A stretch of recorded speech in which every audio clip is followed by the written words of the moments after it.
Assalamualaikum Assalamualaikum warahmatullahi wabarakatuh. Alhamdulillahi rabbil alamin. Wa sallallahu wa sallama ala sayyidina wa habibina wa syafi'ina wa maulana Muhammadin wa ala alihi wa ashabihi ajma'in, amma ba'du. Qalu subhanaka la ilma lana illa ma 'allamtana innaka antal alimul hakim. La haula wa la quwwata illa billahil aliyyil azim. Yang saya muliakan para alim ulama, para kiai, para asatidah, para jamaah, bapak-bapak, ibu-ibu, insyaallah semoga semuanya dicatat dalam deretan ahli surganya Allah.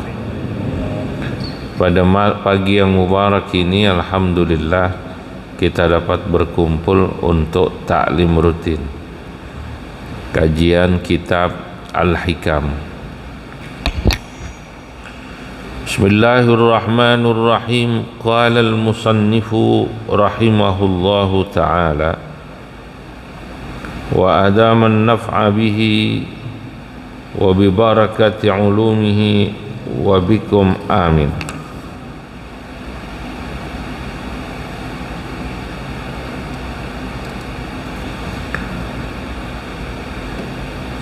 Ma ahbabta syai'an,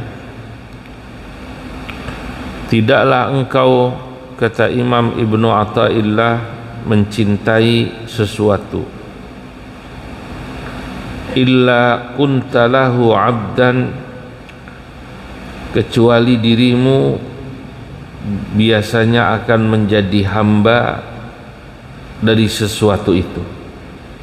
Kau akan menjadi budak dari sesuatu itu. Kamu kalau udah seneng sama sesuatu, biasanya kau seperti menjadi budaknya. Wa huwa la yuhibbu an taghuna li ghairihi 'abdan, dan Allah tidak suka kalau dirimu menjadi hamba bagi selain dirinya. Jadi Allah hanya pengen kita ini menjadi hambanya Allah, budaknya Allah. Qultu, berkata Imam Ibnu Ajibah, al-qalbu, hati itu, idza ahabba syai'an, ketika dia mencintai sesuatu, aqbala alaihi, maka dia akan selalu menuruti sesuatu yang dia cintai. Wa khada'a lahu wa ata'ahu, dan tunduk termasuk taat pada sesuatu yang dia cintai, fi kulli ma ya'muruhu, atas segala apa yang diperintah, diminta oleh sesuatu yang dia cintai. Masya Allah. Orang kalau lagi senang sama burung, yang senangnya burung, ada nggak di sini? Yang hobi main burung ada? Wongnya teko. Kata orang Jawa, orangnya datang.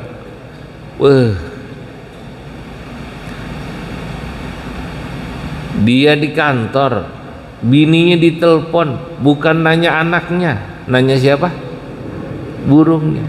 Emang burungnya nggak dibawa sama dia ya? Kata bininya, anak nggak ditanya udah makan apa belum, burung ditelepon. Saya ditelepon suruh cek air minumnya ada apa enggak, kata gitu. Nah, kira-kira itu istrinya ngelihat suaminya kayak begitu, yang begitu tunduk cintanya sama burung, sampai dia di kantor aja bininya ditelepon suruh ngecek tuh burungnya makanannya masih ada apa enggak, air minumnya masih ada apa enggak, anaknya bininya nggak ditanya lu udah makan apa belum. Saya mau nanya Bu, ibu nih kalau punya suami kayak begitu kesel apa enggak? Oh kesel lah, kesel. Sebaliknya sekarang, ayo lanjutin nggak nih dibalik. Kalau ibu-ibu demenannya apa biasanya Pak? Baju. Bajunya suruh ngangkat deh. Ya Allah, dia lagi pergi sama temennya jalan-jalan atau lagi kemana, suaminya ditelepon, Pak hujan ya Pak, mau di sono? Belum, mau gerimis. Pak tolong Pak, baju Pak. Suruh ngapain bajunya? Suruh ngangkat. Kata lakinya, nanya kayak ke gua udah makan apa belum? Gitu. Udah ngopi apa belum? Ada basa-basinya dikit gitu. Baju aja katanya suruh ngangkat gitu. Nah, lah ini baru perumpamaan kita hidup suami istri Pak. Yang suaminya begitu cinta tunduk sama burung, yang istrinya begitu cinta tunduk sama baju. Itu saja suami bisa kesel, istri bisa kesel. Fakaifa bi rabbina azza wa jalla, bagaimana itu kalau kemudian ada pada hubungan kita pada Allah subhanahu wa ta'ala. Ya kata Allah, ini si Fulan, si Udin, si Mamat, si Paini kalau laki-laki, kalau perempuan Painah. Ya, saya yang menciptakannya, saya yang memberinya hidup, saya memberinya nikmat, saya memberinya makan. Kenapa dia bisa mencintai orang lain atau yang lain selain saya penciptanya? Nah, disitulah kenapa Imam Ibnu Athaillah mengingatkan kita bahwa Allah itu tidak menyukai kalau kita menjadi hamba pada selain Allah subhanahu wa ta'ala. Innal muhibba liman yuhibbu muti'u, karena cirinya orang yang cinta, kata Imam Ibnu Athaillah, adalah dia selalu taat nurut sama yang dicintainya. Nah, karenanya wahadihi haqiqatul ubudiyah. Kalau kita mau bertanya pada diri kita, apakah kita sudah sampai pada maqam, pada level hamba Allah? Yang disebut hamba itu cirinya sudah mencintai kepada yang disembah. Ukurannya adalah selalu taat. Di sini kata Imam Ibnu Ajibah, kau tanya pada hatimu sendiri, dirimu sendiri, apakah seluruh perintah Allah, keinginan Allah sudah kau taati, kau turuti? Kalau sudah, berarti kau sudah sampai pada level hamba. Kalau belum, masih mikir-mikir Pak. Nah, kadang-kadang diperintah, tar dulu nih, disuruh sedekah masih mikir, disuruh silaturahim masih mikir, disuruh memberikan waktunya untuk sholat, untuk ibadah masih mikir. Berarti kita masih belum sampai pada level hamba. Kenapa? Karena belum nurut. Kalau hamba itu cirinya nurut, nggak banyak nanya, nggak banyak nanya, termasuk apalagi nggak banyak nanya, kalau saya begini saya dapat apa? Karena kalau sudah cinta, itu yang ada senang. Senang itu dia tidak berharap pada balasannya. Ya dia udah ngerasa senang, udah. Sama kayak perumpamaannya. Ya katakan tadilah itu, kalau ada orang punya peliharaannya burung aja Pak ya, Pak, peliharaannya simpenannya burung aja ya, jangan yang lain ya Bu ya. Burung aja bikin bininya cemburu, apalagi yang lain. Orang kalau udah punya kesenangannya apa tadi? Burung. Saya mau nanya, itu kalau orang yang melihara burung yang bunyinya kenceng, burung apa namanya? Murai. Apa namanya? Murai. Makanannya semacam serangga, kayak jangkrik tuh. Kroto lebih mahal lagi ya. Sehari itu makanannya buat burungnya murai, sama vitaminnya, pakai vitamin loh, vitamin C, vitamin D. Kata bininya lah, gua aja nggak dibeliin vitamin, burungnya dibeliin vitamin biar lincah katanya. Apa namanya tuh, loncat kanan loncat kirinya tuh dikasih vitamin D. Ini saya tahu orang yang kayak begini soalnya. Terus supaya sehat katanya dikasih vitamin C. Total sehari kalau ditotal itu buat burungnya lebih dari 30.000. Mahalan itu sama MBG Pak. MBG berapa MBG? 10.000. Iya. Sama MBG mahalan mana sama buat ngasih makan burung, kroto sama ini sama itu vitamin 30.000. Ada yang segitu? Berani dia 30.000 sehari. Ya Allah, saudara-saudara. Nah, kalau ditanya lu kenapa sih sampai begitu sama burung lu? Nggak tahu, gue demen.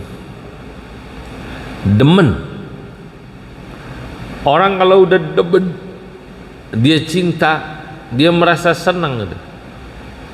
Orang senang itu mohon maaf ya adanya di hati, diliatin aja dia gembira. Mahal Pak, namanya demen, namanya gembira tuh mahal. Sama kayak ada orang kalau udah demen sama ngaji, kayak begini nih, demen sama ibadah sholat. Ada yang dia ke masjid padahal jaraknya 1/2 kilo, tapi dia jalan kaki ke Masjid Al Mubarakah. Ada nggak tuh orang kayak begitu? 1/2 kilo dia jalan Pak, tek. Seneng dia, demen aja. Walau udah di masjid udah qobliyah, habis itu habis sholat masih baca Quran, demen. Kalau udah ngaji apalagi nih, udah dapat tempat, udah tenang dia, bisa nyender selonjor. Demen susah. Jadi ditanya, lo sabar amat lah? Ya susah ya, gue ngerasa seneng sih, enak lah. Demen seneng, itu mahal ya. Lah disitulah mulai yang disebut cinta, dia taat. Nah, maka pesan daripada nasihat kalam hikmah ini, jangan kau berikan cintamu, taatmu kecuali hanya pada Allah. Cinta dan taat yang dimaksud di sini adalah cinta yang hakiki. Cinta dan taat yang dimaksud dalam nasihat ini adalah cinta dan taat yang sifatnya kulliyah. Kulliyah itu total, bukan separuh-separuh. Saudara, mohon maaf kalau cinta kita kepada selain Allah, senang kita pada selain Allah, nurut kita pada selain Allah, taat kita pada selain Allah, itu sebenarnya dia bersifat juz'i. juz'iyah. Juz'iyah itu nggak full, cuman ya bagian daripada itu.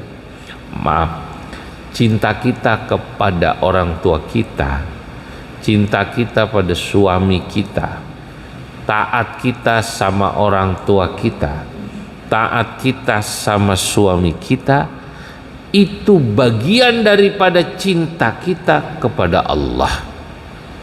Taat kita pada suami kita, pada katakan orang tua kita, pada atasan kita, itu bagian daripada taat dan cinta kita pada Allah. Kalau bertentangan, ya kita milih Allah. Contoh, orang tua kita memerintahkan kita maksiat. Saya mau nanya, kita nurut sama orang tua apa nurut sama Allah? Allah. Karena memang ada ungkapan la ta'ata li makhluqin fi ma'siyatil khaliqi. Tidak boleh ada taat kepada makhluk yang isi taatnya mengajak kita maksiat sama Allah. Nah, itu kenapa para ulama menyebutnya ya, ketaatan kita kepada makhluk, cinta kita kepada makhluk itu cuman bagian. Gak boleh kemudian jadi justru yang utama. Ya mohon maaf, ini biar suami saya nyuruhnya gak bener. Emang kenapa lo? Lah masa gue suruh buka jilbab kalau jalan-jalan? Lu jelek lu pakai jilbab, nggak usah pakai jilbab. Lu cakepan begini, wah, gue disuruh pakai baju yang suruh terbuka karena lakinya demen ngelihat istrinya kelihatan cakep, kelihatan seksi. Ikutin apa enggak nih Bu, kira-kira suami yang kayak gini? Enggak. Anak juga begitu. Anak walaupun itu perintah orang tua tapi bapaknya, ibunya, orang tuanya mengajak dia untuk bertentangan dengan perintah Allah, ya dia minta maaf. Itu sama kayak Nabi Ibrahim. Nabi Ibrahim diminta untuk menyembah berhala. Milih mana coba? Milih Allah.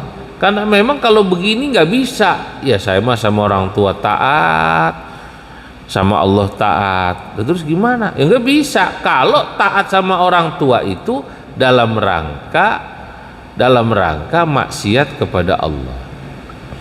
Tapi walaupun bapak kita misalnya naudzubillah ya musyrik, bapak kita ahli maksiat, nyuruh kita maksiat, kita nggak nurut, tapi untuk hormat dan kemudian nurut pada perintah-perintah yang lain, itu urusan lain. Nah, saudara-saudara, bapak ibu, nah inilah ketika Asma binti Abu Bakar, Asma binti Abu Bakar, artinya Asma itu anak perempuannya sahabat Abu Bakar.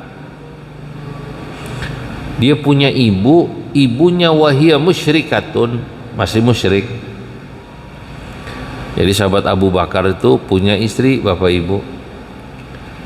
Istrinya ternyata waktu diajak Islam nggak mau.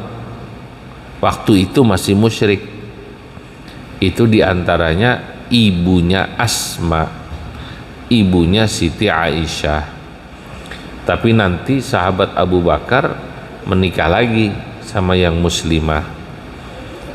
Belakangan nanti masuk Islam, belakangan. Asma bertanya pada Nabi Muhammad sallallahu alaihi wasallam, "Ya Rasulullah, saya memiliki kebiasaan.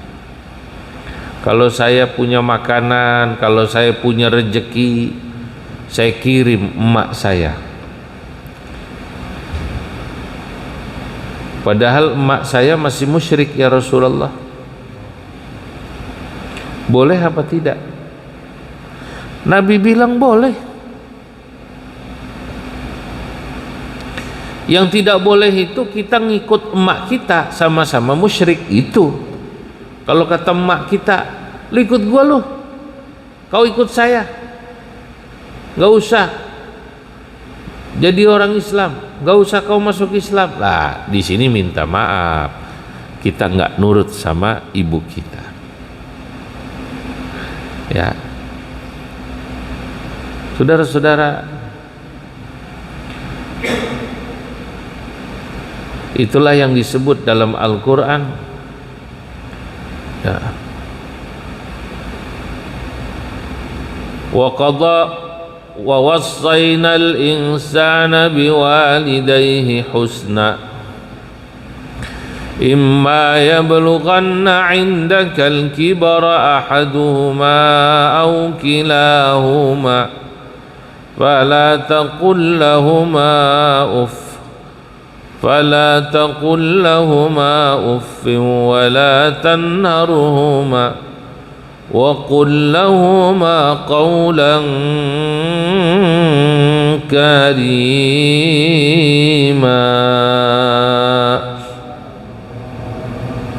Ya, nah, sama orang tua kita tetap hormat. Wa in jahadaka ala an tusyrika bi wa in jahadaka ala an tusyrika bi ma laysa laka bihi ilm fala tuti'huma wa sahibhuma fid dunya ma'rufa.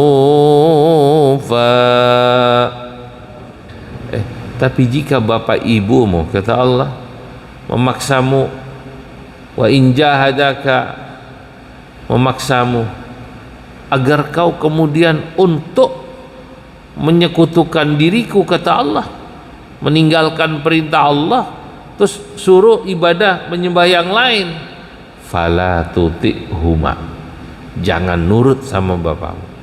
Lah, jangan nurut sama ibumu, tapi wasahibuhuma fid dunya ma'rufa, tetaplah berbuat baik kepada kedua orang tuamu.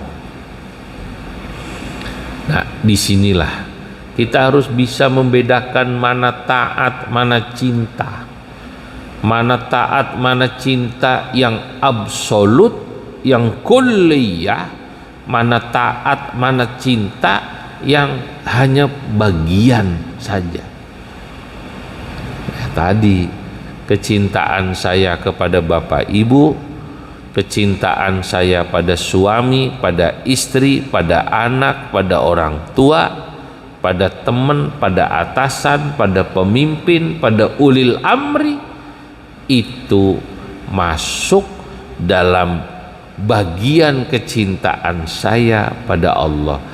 Kalau misalnya kecintaan dan taat saya pada makhluk tadi itu yang disebut bertentangan dengan ketaatan saya, kecintaan saya pada Allah, berarti yang dimenangin yang mana? Yang dimenangin yang mana? Allah. Sampai sini nggak bisa saya.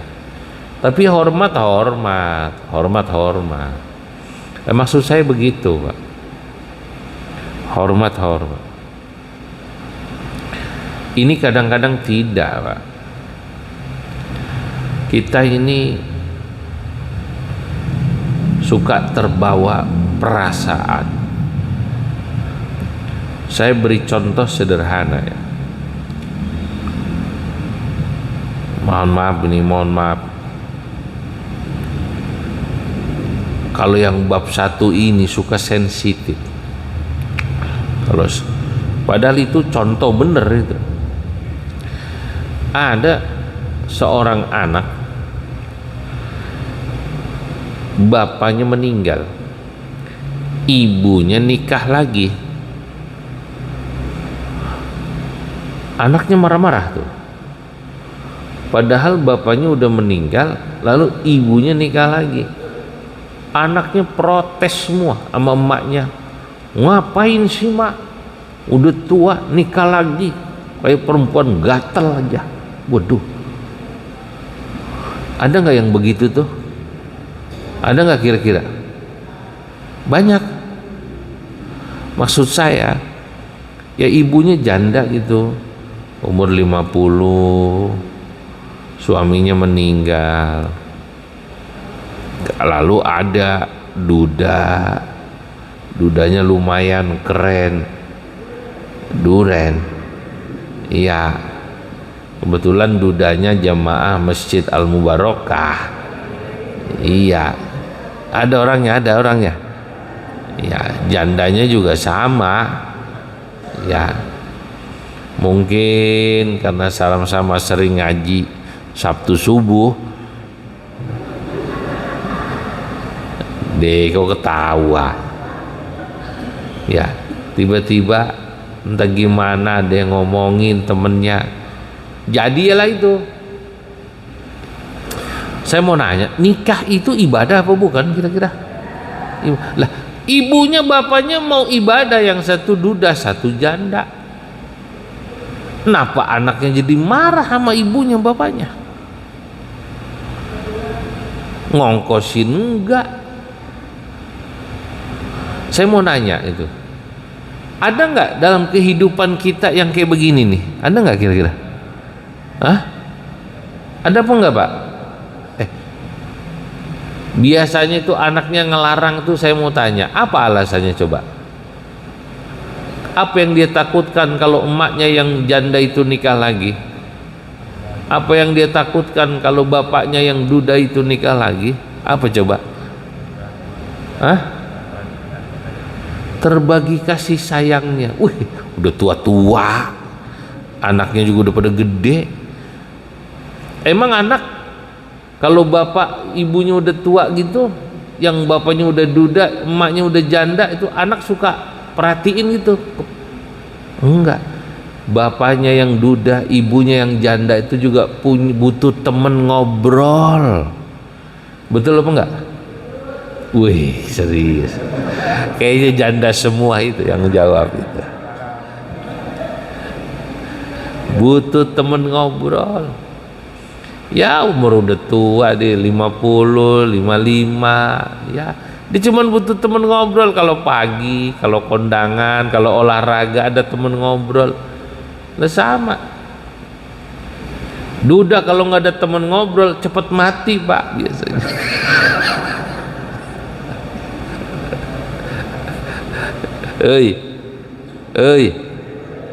Duda kalau nggak ada temen ngobrol biasanya cepat mati. Janda juga begitu, cuman untungnya ibu-ibu teman ngobrolnya banyak, stoknya ya Bu. Nah biarinlah. Ini kok anak bisa tidak taat sama bapaknya sama ibunya? Nggak fair itu. Sebab itu urusannya urusan dia masih ibadah, kenapa dimusuhin? Ya Allah, itu sentimen berarti. Ketidaktaatannya sentimen, itu nggak boleh. Ada lagi yang lucu, ibu-ibu biasa sholat jamaah maghrib atau isya atau subuh, kan kedengeran suaranya nih imam. Begitu imamnya Ustadz Pulan, dia udah dengerin Bismillahirrahmanirrahim, mestinya sholat, gak jadi ke masjid. Dia kesel sama ustadz ini gara-gara ustadznya poligami, kawin lagi. Nggak mau ngaji gua kalau ustadznya itu yang ngajar, kiainya kalau kiai itu nggak mau. Kenapa? Nggak tahu, poligami. Saya mau tanya, ada nggak yang begitu? Nggak nyambung ini orang. Manusia kadang-kadang aneh memang. Orang yang itu urusan dia ibadah, ibunya nikah lagi, bapaknya nikah lagi, yang janda tuh yang duda, dia kesel. Alasannya sih sebenarnya takut warisannya terbagi, bukan kasih sayangnya. Betul apa tidak? Ya bukan khawatir kasih sayangnya, orang dia udah kurang sayang sama bapaknya. Bener anak itu Pak, kalau orang tua udah tua, ini tanya yang udah tua-tua nih, yang udah tua-tua. Yang udah tua-tua bapak-bapak nih, yang umurnya 60 lebih, ya. Anaknya masih suka rajin nelpon nggak sama bapak? Tuh geleng-geleng semua. Paling ada yang ada yang masih rajin WA nggak? Apa kabar Pak? Sehat? Udah sarapan belum Pak? Udah ngopi belum? Mak, apa kabar Mak? Mak, Bu, suka di WA, suka ditelepon anak nggak kalau ibu udah tua gitu anaknya? Ya, ibu udah umur 60, anaknya sibuk masing-masing. Jangan kok WA emaknya, WA bapaknya, lakinya aja nggak di WA. Betul apa enggak? HP dipegang, yang dilihat TikTok mulu. Betul? Nah, itu manusia. Ini nggak boleh. Kalau bapakmu, ibumu dia melakukan ibadah, kau tetap harus taat padanya. Tapi ketaatanmu itu bagian daripada ketaatan kepada Allah. Cintamu kepada seorang muslim, maksud saya cinta dalam arti senang ya. Cintamu, senangmu pada seorang ayah, pada seorang ibu, pada seorang guru, pada seorang istri, itu tetap harus masuk dalam frame. Apa ya frame ini? Bingkai. Apa namanya? Bingkai ketaatanmu dan cintamu pada Allah. Itu nggak salah. Jadi jangan salah memahami makna cinta ini. Nanti ada orang dia salah sama istri, dicuekin, ditinggal sholat ke masjid terus, puasa terus, istri nggak pernah ditoel-toel. Waktu ditanya, lu punya bini? Punya. Lu kenapa di masjid mulu, sholat terus, puasa terus? Aku tak akan membagi cintaku kecuali hanya pada Allah. Waduh, kok bisa begitu? Lianna Allah Ta'ala tabaraka wa ta'ala yaqul, karena Allah berfirman dalam Quran ya, di surah Al-Ahzab ayat 4 di sini, ma ja'alallahu li rajulin min qalbayni fi jawfih. Allah tidak akan menjadikan di hati seseorang ada dua cinta sekaligus. Aku tak bisa mencintai keduanya, aku pilih hanya cinta pada Allah. Maka istriku di rumah saya biarin, anakku saya biarin, saya serahkan pada Allah. Yang penting aku menjalankan perintah Allah, sholat terus, wirid terus, puasa terus di masjid. Saya mau nanya, kalau ada orang kayak begini, ini benar apa salah kira-kira? Oh, yang jawab ibu-ibu, salah dia bilang. Ayatnya benar, tapi prakteknya salah. Nah, ini nggak gampang, ini jelasin ini nggak gampang. Ayatnya benar, ayatnya dalam surah Al-Ahzab ayat berapa tadi? 4, itu benar. Ma ja'alallahu lirajulin min qalbayni fi jawfih. Allah tidak akan menjadikan hati seseorang pada saat yang bersamaan memiliki dua cinta yang sama. Kalau dia bilang saya cinta sama dunia dan akhirat, nggak mungkin, pasti ada yang kalah, kira-kira gitu. Kalau dia bilang katanya begitu, pasti ada yang kalah. Bisa jadi akhiratnya yang unggul, bisa jadi dunianya yang unggul. Tapi ayat ini bukan bermakna kita meninggalkan dunia. Paham apa tidak? Lalu nggak kerja, lalu nggak nyari nafkah, lalu rumah nggak dipikirin, apa barang rusak di rumah, pintu rusak, tehel udah pada pecah di rumah, rusak semua, dibiarin aja. Duit banyak dipakai sedekah terus, pokoknya sedekah, korban apa semualah. Waktu ditanya,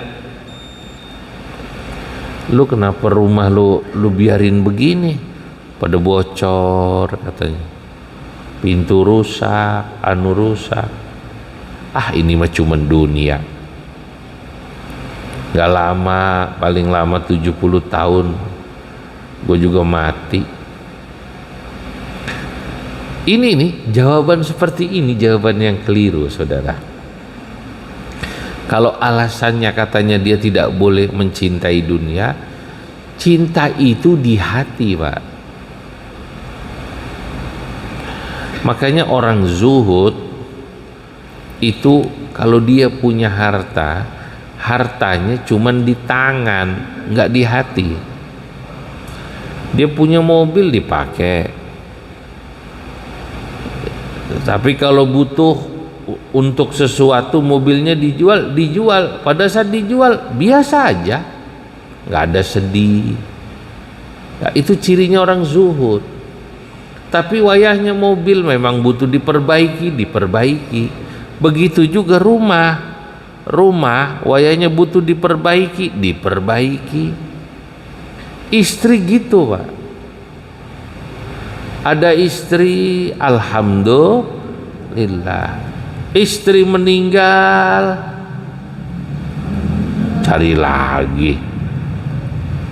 Pak Nalim, istri meninggal, suami meninggal, ya sedih, tapi bukan berarti kemudian hidup itu selesai, tidak. Karena hidup kita bukan untuk istri kita, hidup kita bukan untuk suami kita, hidup kita untuk Allah. Itu maksud saya. Nah, kalau kita punya rumah kita rusak, kita perbaiki, niatnya supaya kalau nanti ada tamu kita bisa hormat tamu. Pantasnya ini tamu datang, ruang tamu saya nggak bocor, kan begitu? Betul apa tidak? Ngormatin tamu perintah Allah, kan begitu? Saudara-saudara, lah itulah maksudnya. Tapi bukan berarti kita tidak peduli sama rumah, sama harta kita, sama istri, sama anak kita. Nah, jadi menjelaskan ini memang butuh pemahaman yang baik.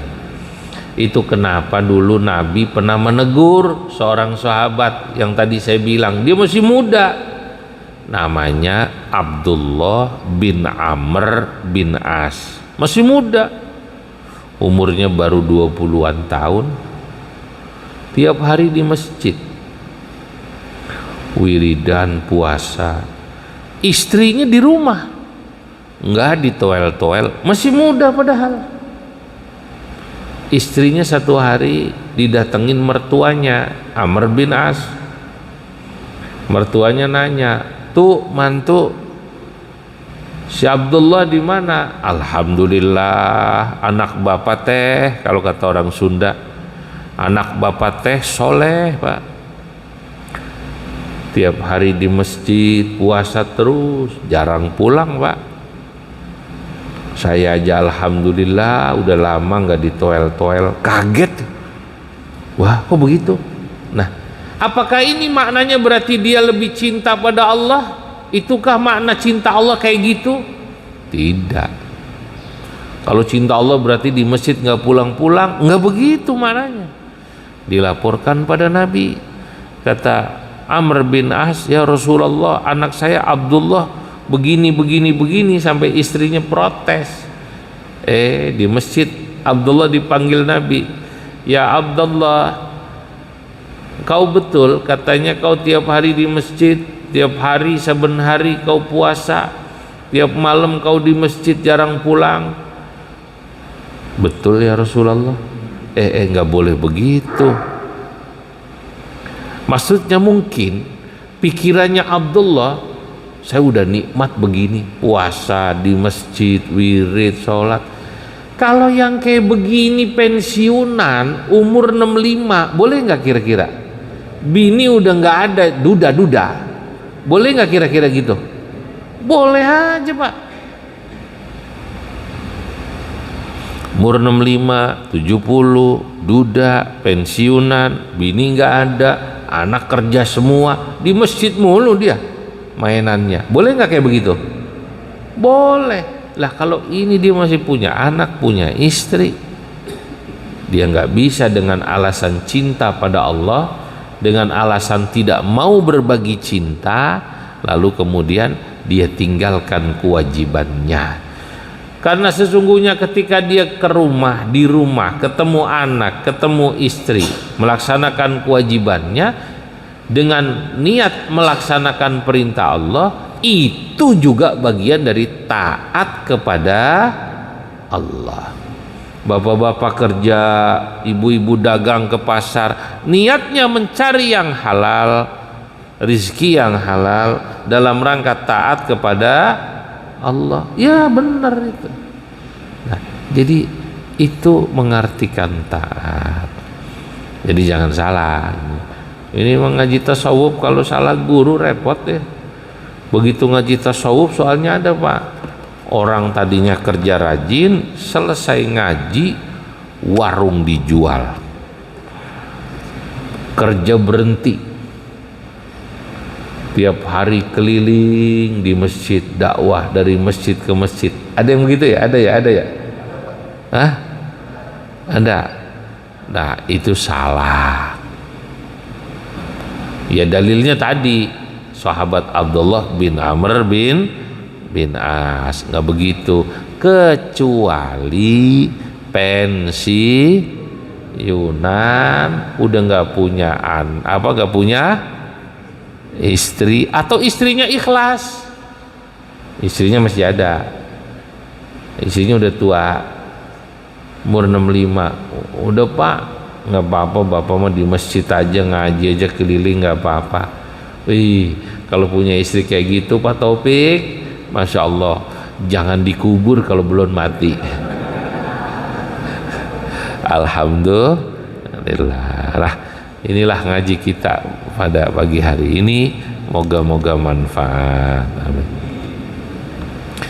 Bismillahirrahmanirrahim. Allahumma salli wa sallim ala sayyidina Muhammad fil awwalina wal akhirin, wa barik wa radiyallahu tabaraka wa ta'ala an sadatina ashabi rasulillah ajma'in.